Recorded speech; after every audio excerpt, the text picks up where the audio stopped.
About how to know if your ex is confused. And I brought on Dr. Tyler Ramsey, who just now officially has become a doctor. And now I can officially say Dr. Ramsey. Hi, Chris. How are you doing?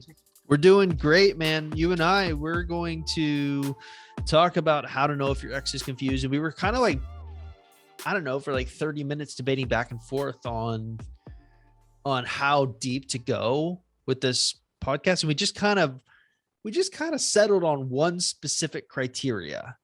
Do you want to tell people what that criteria is? Yeah. So I think that really, and this is something that I kind of, stress to everyone that I talk to, including my clients, is that, always pay attention to what your ex is doing as far as actions versus words, because those are can be very different things at times. And so they can say one thing and do a totally different thing. And I think a lot of times people get caught up with the words, but I think the actions are more important.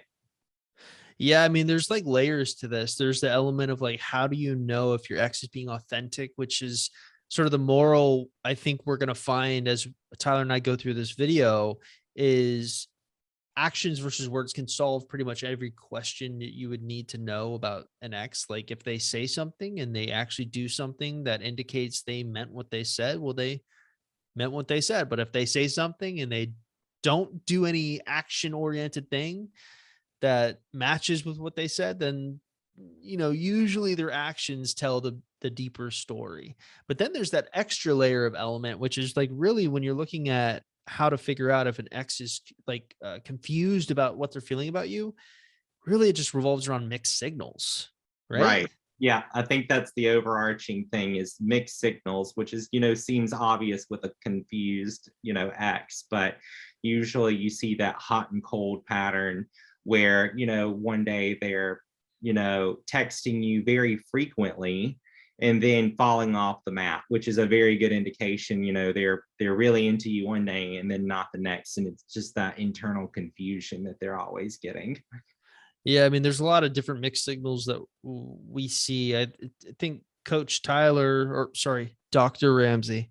Sorry, I'm gonna slip that in whenever I possibly can now. So yeah, if you didn't know, Tyler, he went to school for like ever, and he finally got officially. I don't know, what do you call that number? You were talking about like some specific government regulated Oh number. yeah, an NPI number, so like a national provider identifier. So So basically, he officially oh got my God. crowned as Dr. Tyler Ramsey now.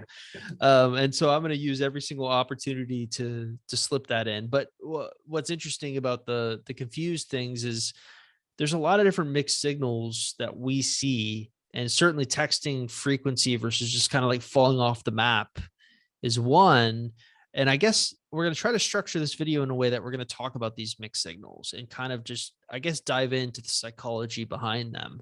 Right. So you want to go for the next one, Yeah. doctor? Yeah. So I think, the one that's a really common one also is the friends with benefits kind of ordeal where, they're willing to sleep with you, but they're not willing to, commit, which is just kind of showing that they still want that connection with you, but they're not sure, if they want to fully commit because that takes on an additional amount of vulnerability and accountability out of someone, which adds pressure to anybody. So that's how you typically know. I guess the thing I always find interesting about the friends with benefits type situation is the inherent contradiction of it. You have this relationship with someone and then that person breaks up with you, and it's kind of like them saying like, I'm not interested in you at all. Um but the friends with benefits aspect kind of indicates they are. So, psychologically, what do you think's going on there? Yeah, I think a lot of it is, they are dealing with feelings and they're not sure exactly what to do with them. But I think that, it's a little bit too painful for them to cut you completely out of their life. But they're also just not sure if they're ready to take a full commitment, like I said, which is, a lot of the times you see friends with benefits in a more avoidant person just because, you know, that additional vulnerability that you need in order to make it a full relationship is hard, and it does apply additional pressure. Yeah, I think the avoidant thing is really spot on. And this is only because it's top of mind right now, but I actually was going through our last interview and turning it into an article for the website. And we were talking back and forth about like the idea of this addiction and Mhm. how sometimes when you go through a breakup and you kind of get addicted to looking at people's social media behaviors. And you were talking about the nucleus Oh, the nucleus accumbens. accumbens, yeah, Right. yeah, Um, See, I remembered. yeah, See, I you did. remembered. Maybe I should get the Learning doctor some thing now. anatomy You now. know, give me the gold star. Okay, so no, but what I think is kind of interesting, at least my take on it, is when I heard about that, I just think that kind of is an indicator, like the friends with benefits thing is sort of a way that an avoidant can sort of keep you at a distance, but still get the potential addiction filled, so to speak. And especially the physical benefits of sleeping together is that aspect. But I'm just wondering if I'm off the mark or not with that. What do you think? Yeah, it can, because it's getting a need met currently. And so it's like, you know, that's what I tell people. The brain is like a need eating machine. It will get its needs met regardless. And that addiction part of it is actually, you know, something that contributes to it. And when it doesn't, then it will go find it. And so a lot of the times that's a really quick fix. And so that's why you typically see that. That's why I tell a lot of my clients it's important if you're in this situation that you really do have to set boundaries within this, because they'll always keep you in this kind of situation because it is a quick fix. And if you're essentially agreeing to it, then you're essentially saying you're okay with being treated in the friend zone in Yeah. a way. Yeah, I guess it's kind of like being stuck in limbo, Right. maybe because I was watching Inception last night, but limbo is really, top of mind right now. But I actually think also the next sign that we're going to talk about, which is when we were talking and game planning this is something that you brought up because you see this happen. I think this is the one where you were just like, oh, I had it. And then you forgot it. And then it came back to you.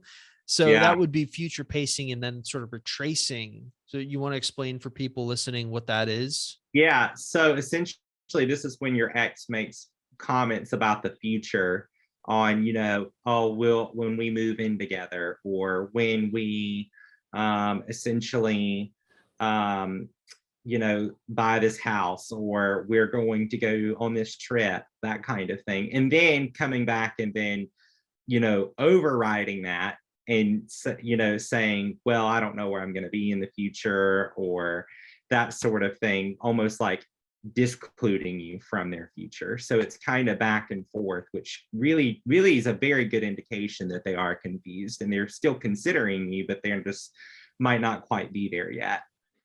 Yeah, one of the interesting things I've noticed about, well, since I met you, you really inspired me to go read a lot about avoidance. Because I feel like a lot of our clients are trying to get avoidant exes back, fearful avoidant, dismissive avoidant, what have you. And one of the things when I hear sort of the future pacing versus retracing type thing, at least one of the phenomenon I've noticed in studies that they talk about with regards to avoidance is this fact that they get these small bouts of nostalgia. And I think we even referenced this in one of our previous interviews Mhm. where you were just like, it can seem like out of nowhere they just contact you. And I feel Right. like maybe this is kind of like falling victim to that on a smaller level where, they're future pacing, they're getting really excited, and then their avoidance side maybe potentially kicks in. Do I have Yeah, that right, or is that yeah, I off? definitely think that's true. It's like that bout of anxiety that they have, and they usually have to act on it.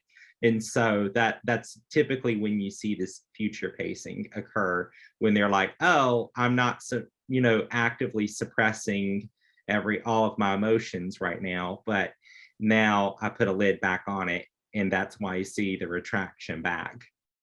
And so do you feel like this would be more of a fearful, avoidant type of a response, the mixed Yeah, signal? yeah, I'd probably see it more with fearful avoidance. But you definitely can see it with dismissives as well. Dismissives are very prone to love bombing you as well. Um, and kind of pulling you in and then, pushing you away, which is usually see that at the beginning of relationships. Yeah. I guess that makes sense, because like I think the biggest misconceptions people have about dismissive avoidance is that they're just like all about avoiding, but they want love too. It's not like they don't want love. It's just they're afraid to let people super close to them because they're afraid of getting hurt and they're afraid of losing that independence and that core wound that you talk about. So we have one more big mixed signal. I think these are kind of like the most common mixed signals. Would you say these are the common mixed signals you see among your clients? Yeah, I would definitely say so. I think, those last couple, especially for sure. So I'll let you just take the very last one. Yeah. So, sometimes they might feel like they're happy without you, but then they get depressed on social media later and post all those sappy things that you see on their story on how they're not doing well, or they need someone in their life to fill a void, those kinds of things. And I think a lot of people are very aware when those things do occur. And so that's a really good indication of showing actions and words, because they're telling you one thing and doing another. And a lot of people will tell you, and I think that goes across all attachment styles, is that, I'm fine, I'm fine, I'm fine, and then I'm not really, because Right. admitting some kind of weakness, or they're trying to convince themselves that they are, but they're not. Yeah. I mean, how often have we been in relationships with a partner and there's this inherent sense that something is off? You can tell, it's not the same as it was. And you ask them like, "Hey, is everything okay?" And what do they say? "Well, I'm all right. I'm fine." But and they can kind of know, something's not right. Right, Um, right. No, but definitely. I guess this is just kind of like the extreme version of that idea. Mhm, And the fact mhm. that these people are, um, they're putting on the front in the opposite way. They're saying like, "Hey, I'm fine without you. I don't need you." But that's not the case. The Right. actions they're taking are indicating they're kind of depressed after a breakup.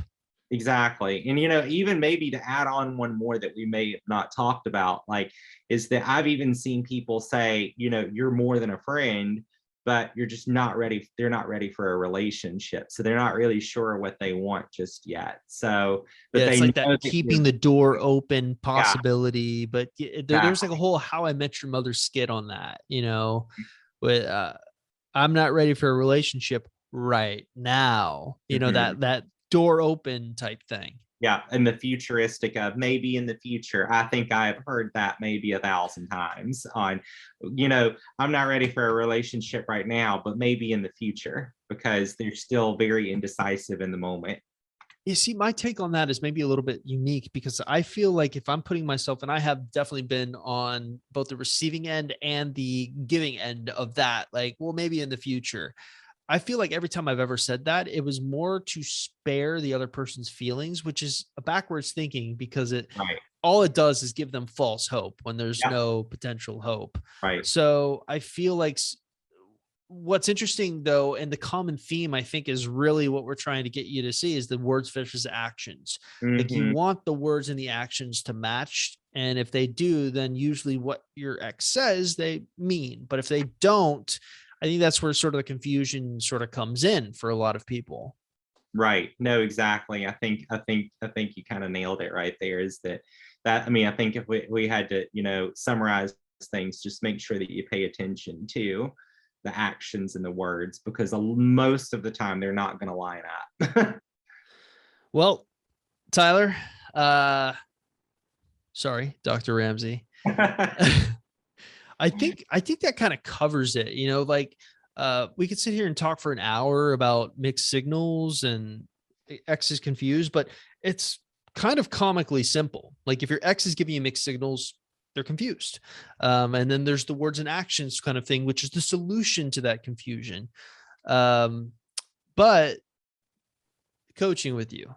So you are now a doctor. So if you want to get Dr. Tyler Ramsey to coach you, how would one do that and what would that be like? Sure. So we usually spend right around an hour, basically, getting a more in-depth view of your situation. And then with that information, we build you a game plan that's individualized for your situation specifically. And so, we come up with unique strategies for you and how best to move forward. You get a game plan at the end of the call, or actually in the next couple of days, just, basically summarizing some things on what would be good for you, your situation in the future. And, I think a lot of people have really found the coaching session to be very helpful because, you can get, more generalized help, but this is more tailored to your individual situation specifically that has, maybe some unique characteristics that are not always covered. Yeah, I remember when I first started ex-boyfriend recovery, I would go and answer each comment that I got on blog articles individually. And the number one question I would always get is everyone would always say, my situation is unique. And of course, the irony is I had read like 50 situations that were very similar to it, across the board. But what I think is great about coaching is if you do feel like your situation is unique, well, you have someone that will sit there and tailor a game plan or talk to you about that unique situation and alter it. Because what we teach on ex-boyfriend recovery and even in the ex-recovery program itself is more generalized. It's not specific because you need a one-on-one person to give you that specific help. And that's where Dr. Ramsey comes into play. So Exactly. if you want to sign up for coaching, just simply look in the description of this YouTube video and don't forget to comment any questions that you have about mixed signals, and we'll do our best to get back to you.